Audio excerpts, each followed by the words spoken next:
Hi,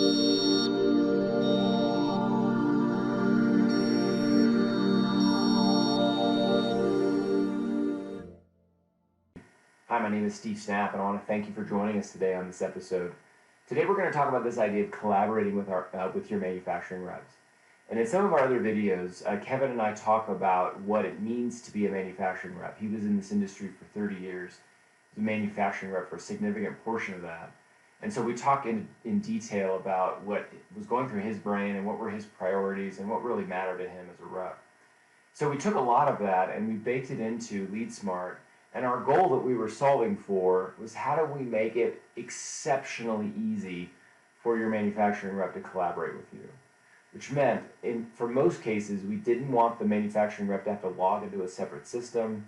We wanted to be able to decide what things we wanted to send them, not only in terms of assigning leads, but also in terms of what things we wanted feedback on.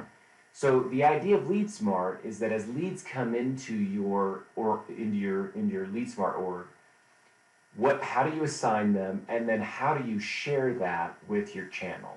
So in this example, what I'm going to show is a very simple example of an email. And I should stop by saying that one of the main things we were solving for was we didn't want to give the manufacturing rep an app necessarily. Now, if a manufacturing rep wants an app, we can give that to them. We didn't want to give them an app.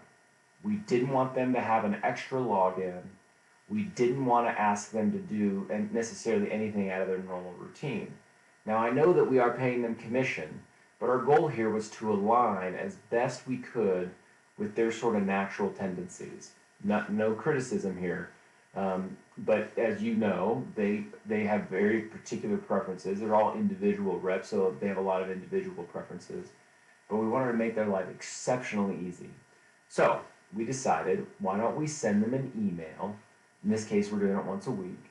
And then in that email, we give them the ability to basically navigate from that email into the LeadSmart partner pages, but to do it in a way that was baked right into kind of their normal routine. So in this example, I'm showing an email that goes out on a Sunday night. And what you'll see in this email, I'm looking at this email, by the way, in my email browser, which is Gmail. So you'll see what it looks like in Gmail. It looks almost exactly the same in Outlook. It's responsive, which means it looks different on your phone, and I can navigate directly from that. And so what that means is right from within the email, I can take action on these records. Now in our other videos, we talk about this idea of aging status. And the idea is that we want to decide what to measure using, in this case, aging status, or this red, yellow, green concept. So in this example, we're just using red, yellow, green to show us the last contact that they had with this record. Now that doesn't necessarily mean it's the same way that you'd want to do it. You might want to bake other metrics into the aging status. There might be other things that you want to communicate with a red dot or a green dot. The point I'm making is we want to create a behavior within our channel that red is bad and green is good. Thankfully, most people know red is bad. So the idea there is what are we going to ultimately bake into or build into that red dot. In this example, it's just when was the last time you had contact with them. There might be other metrics that we want to bake into them. We talk about that in a little more detail. So in this example, I've got 5 manufacturers, or 5 accounts rather, that I've assigned to this manufacturing rep. Now what I'm asking them to do in this email is to update this record.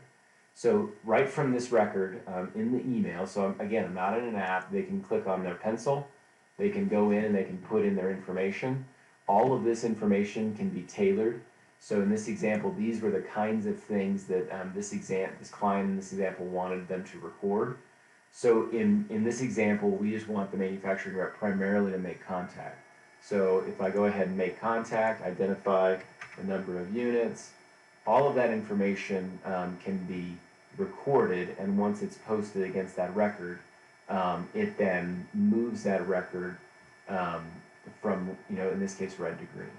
In this example, I'm just going to go ahead and leave the status information the same, then I'll just say, quick chat or whatever.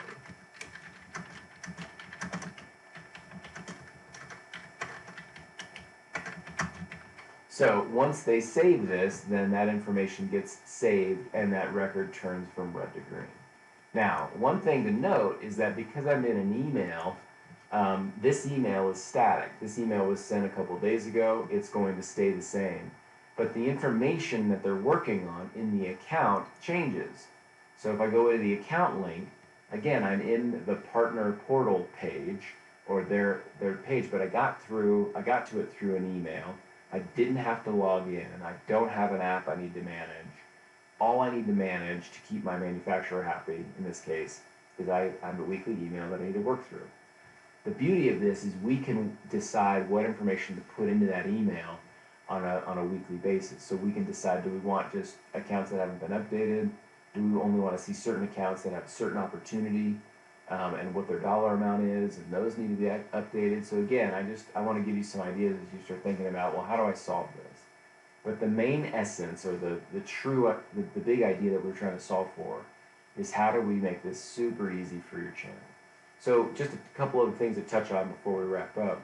Now that I give them access to this record, and this access is a direct link into my LeadSmart data, they can do other things. They can edit information about the account if they have that information. Some of our clients want the manufacturing rep to be able to assign this to a distributor. So we've given them a mechanism to do that if that's the appropriate role. They can also update information about our contacts. This has historically been a huge problem. The manufacturing reps don't necessarily want to share their Rolodex. Now, this doesn't necessarily solve the desire for them to share or not share their Rolodex. It just makes it easy for them to do it. And if we build part of the metric into that red dot, information about their contacts, we could certainly incentivize them to give us more information. For example, you could have an account. If it's only got one contact, that might be red, and if you have 3 contacts, it might be green. Not sure that's a perfect example for your situation, but the idea there again is that we want to create a reaction to red dots, and we want everyone to move towards green dots. And we can bake all kinds of other information into that. And then finally, we give our manufacturing rep visibility into what's going on with the account. So one of the things that is a real challenge is if the prospect is doing certain things, whether it's with us or our channel, it's very difficult for us to see that, and it's very difficult for the channel to see that. So any contact that we've had with this prospect through our marketing efforts or through any email campaigns or any nurturing efforts that we're doing or any other conversations that they might have internally, all of that information is revealed here down in the activity history. And anything that the manufacturing rep does in this example also goes into the same place. So we're now all looking at the same information about these prospects in the same location. Now in this example, if I want to look at this information in LeadSmart, back over in my LeadSmart system, when I go into, let's say, one of my dashboards, and I'm looking at this information, that same information, just to give you a little bit of sort of visibility to what you're seeing on the back end, is that when I drill into one of these records, that same type of information that we're seeing in the channel view is also available in our internal view. So now I'm inside your company looking at my internal view. All of the activity and all the information that I've captured or that has been captured by my channel is all available here in the activity history, all of the details associated with this account that you see here. So just to show that again, internal view, external view. So this is channel facing, this is internal facing. The point is that we're all using the same information, we're all accessing it from the same place. One is obviously just inside and one is outside. And the beauty, while we can give them a login and a portal if that's required or if that's a valuable thing for them to have or for you to give them, the main goal that we were trying to solve for in our app was how to make this access ubiquitous, which means they can do it from email.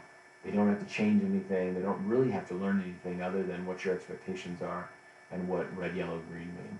So again, the whole goal here was super simple. We wanted to align as much as we possibly could with sort of a natural inclination of your channel and fit in, for lack of a better word, into the way that they work. so that you can get the information that you need, collaborate with them very easily, and not necessarily have to push that rock uphill. All right, well, thank you very much for the time that you've taken to watch this. If you have any questions, please see the link in the description below if you'd like to have a quick conversation with one of our founders. And we look forward to chatting with you. Thank you.